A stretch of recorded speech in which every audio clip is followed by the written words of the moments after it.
Kita lanjut lagi pelajaran 19, yaitu tentang doa syukur. Nah, berdoalah. Kata-kata ini sering diucapkan Yesus kepada para murid-muridnya. Kata berdoalah juga ditujukan kepada kita semua. Dengan berdoa kita mengarahkan hati kepada Tuhan, yang berarti menyatakan iman kepada Tuhan. Hidup iman tidak dapat dipisahkan dari hidup doa. Yesus pernah berkata, berdoalah supaya kamu jangan masuk ke dalam pencobaan. Pencobaan itu ya seperti godaan untuk berbuat yang tidak baik, gitu ya. Nah, kali ini dalam kisah 10 orang kusta yang disembuhkan, Yesus mengajarkan kepada kita untuk selalu berterima kasih apabila kita memperoleh kebaikan dari Tuhan, sama seperti orang Samaria. Ya. Ungkapan terima kasih kepada Tuhan kita wujudkan dengan berbuat baik kepada sesama. Nah, maka melalui pelajaran ini kita juga dibimbing untuk menyadari betapa baiknya Tuhan sebagai manusia ciptaannya. Kita juga harus bersyukur dan selalu berterima kasih atas kebaikan-kebaikan Tuhan. Wah, ada video lagi nih. Oke, tadi kan menyinggung tentang 10 orang kusta ya. Maka kita simak bersama video ini.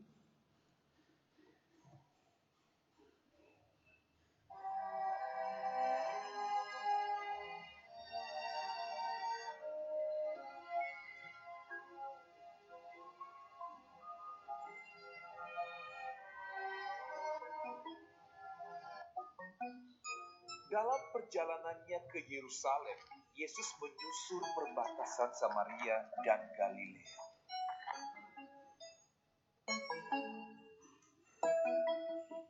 Ketika ia memasuki suatu desa, datanglah 10 orang kusta menemui dia.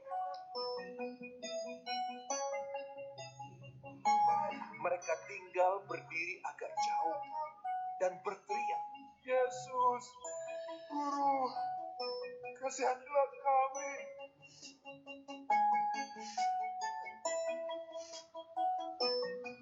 Lalu ia memandang mereka dan berkata,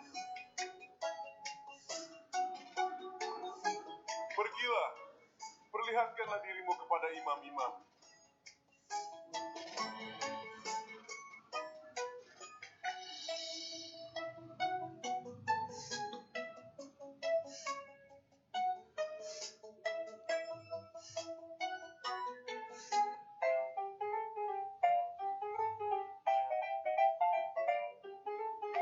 Dan sementara mereka di tengah jalan, mereka menjadi tahir.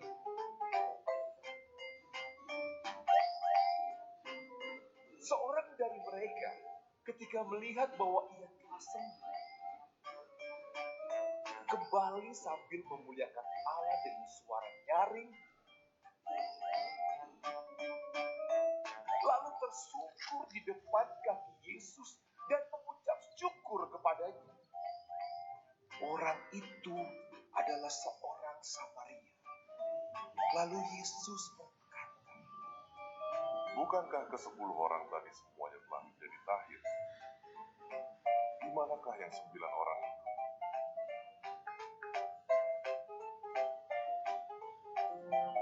Tidak adakah di antara mereka yang kembali untuk memuliakan Allah selain daripada orang asing?" Lalu dia berkata kepada orang itu, "Berdirilah dan pergilah.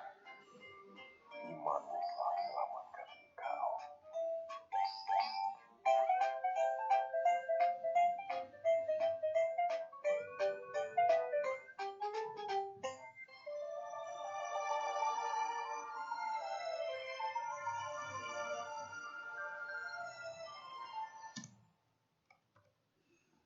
Ya, itu tadi secuplik video dari kisah 10 orang kusta yang sudah sembuh ya. Ada 10 orang kusta Salah satu orang itu adalah orang Samaria. Orang Samaria ini dikenal sebagai orang yang tidak mengenal Tuhan ya. Ketika mereka udah sembuh semua, ternyata orang Samaria ini justru yang bersyukur dan memuliakan Tuhan. Berterima kasih. Justru yang 9 lainnya yang orang Israel sendiri malah lupa ya. Kita selalu mendapat pertolongan dan pemberian dari Tuhan. Karena itu kita pun harus selalu berdoa dan berterima kasih kepadanya. Kita mau menjadi orang yang tahu berterima kasih seperti orang Samaria tadi. Ya. Kita berterima kasih karena segala yang diberikan Tuhan kepada kita. Banyak sekali yang diberikan Tuhan ya kepada kita, memberikan orang tua yang sayang dan baik terhadap kita, memberikan alam yang indah, memberikan anggota tubuh yang lengkap, matahari, bulan, binatang, tumbuhan, bintang-bintang, dan masih banyak yang diberikan Tuhan, termasuk udara, air, ini ya. Lalu selanjutnya, yang pertama adalah Tuhan sangat baik kepada kita. Itu sudah pasti ya. Dan yang kedua, Tuhan melindungi, memelihara, dan menyelamatkan kita. Sudah sangat jelas ya. Tuhan memberikan orang tua, guru, dan teman-teman yang baik kepada kita semua. Kita sudah selayaknya harus berterima kasih kepada Tuhan atas segala anugerahnya, sama seperti yang dilakukan oleh orang Samaria. Jadi jangan lupa sama Tuhan ya. Untuk diingat sedikit saja, imanmu telah menyelamatkanmu. Dari Injil Lukas bab 17 sampai ayat 19 ya. Ini. Kita lanjut untuk yang terakhir, pelajaran 20, doa permohonan. Ya, ini. Apa sih doa permohonan? Doa permohonan merupakan doa untuk memohon sesuatu kepada Tuhan dengan penuh pengharapan. Dalam doa permohonan, kita memohon supaya Tuhan selalu menolong kita. Kapanpun, dimanapun, kita selalu memohon pertolongan Tuhan. Doa permohonan juga mengungkapkan kepercayaan bahwa Tuhan akan mendampingi dan membantu kita mengatasi kesulitan-kesulitan kita. Oleh karena itu, berdoa permohonan itu jangan bertele-tele ya, atau jangan terlalu banyak basa-basi. Kita hendaknya memanjatkan doa permohonan dengan rendah hati, nah ini, dan penuh percaya kepada Tuhan. Secara ringkas, doa permohonan adalah doa yang mengungkapkan kesulitan-kesulitan pada Tuhan. Misalkan kamu memohon supaya ketika istirahat malam atau tidur malam tidak mendapatkan mimpi buruk, begitu ya. Itu tidak apa-apa. Sedikit bacaan kitab suci, ya. Ini Pak Pras ketikkan. Mintalah maka akan diberikan kepadamu, carilah maka kamu akan mendapat. Ketoklah maka pintu akan dibukakan bagimu. Karena setiap orang yang meminta menerima, dan setiap orang yang mencari mendapat, dan setiap orang yang mengetuk baginya pintu dibukakan.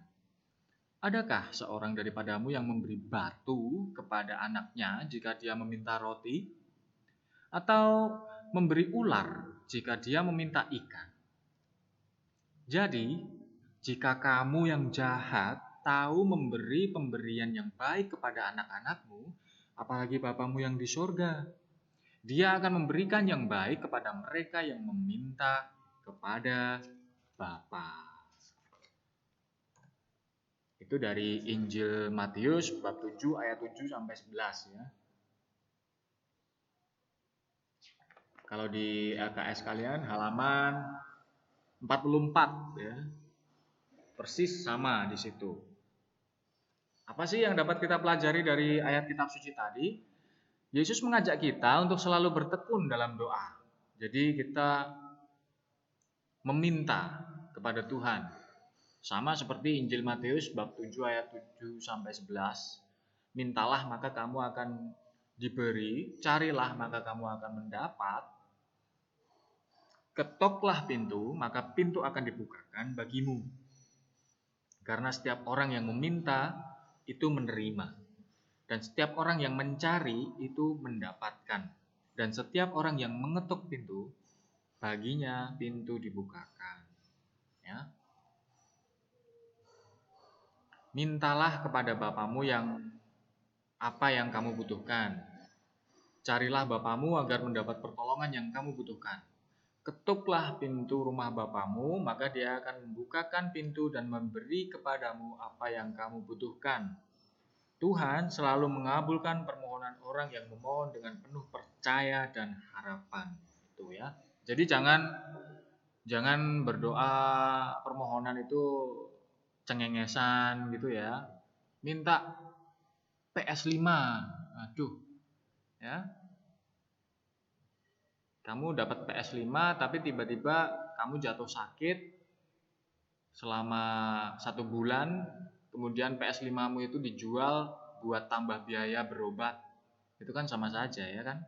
Lebih berharga mana kesehatanmu atau PS5 itu tadi ya. Begitu.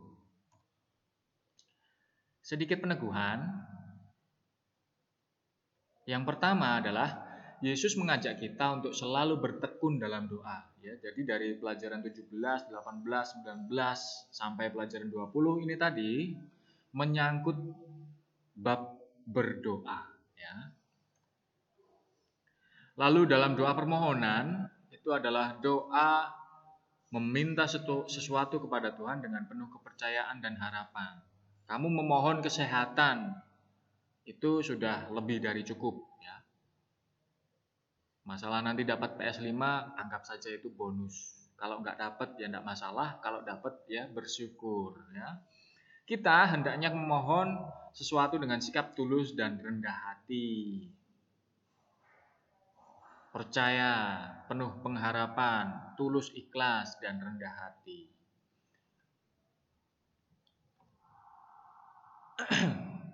Sedikit pesan-pesan yang dapat kita ingat yaitu ada di Matius bab 7 ayat 7. Mintalah maka akan diberikan padamu, carilah maka kamu akan mendapat, ketoklah maka pintu akan dibukakan bagimu. Ya, itu tadi materi pelajaran agama Katolik yang relatif panjang ya, baru kali ini ya. Ini kali pertama Pak Pras memberikan materi yang panjang. Tapi tenang saja, hari ini tidak ada tugas. Tapi jangan lupa mengirimkan foto kegiatan PDR ke Pak Pras ya, via WhatsApp. Itu saja yang Pak Pras minta. Kalau misalkan kalian ingin menanyakan sesuatu tentang materi yang Pak Pras bahas ini tadi, kalian bisa langsung japri ke WA Pak Pras ya.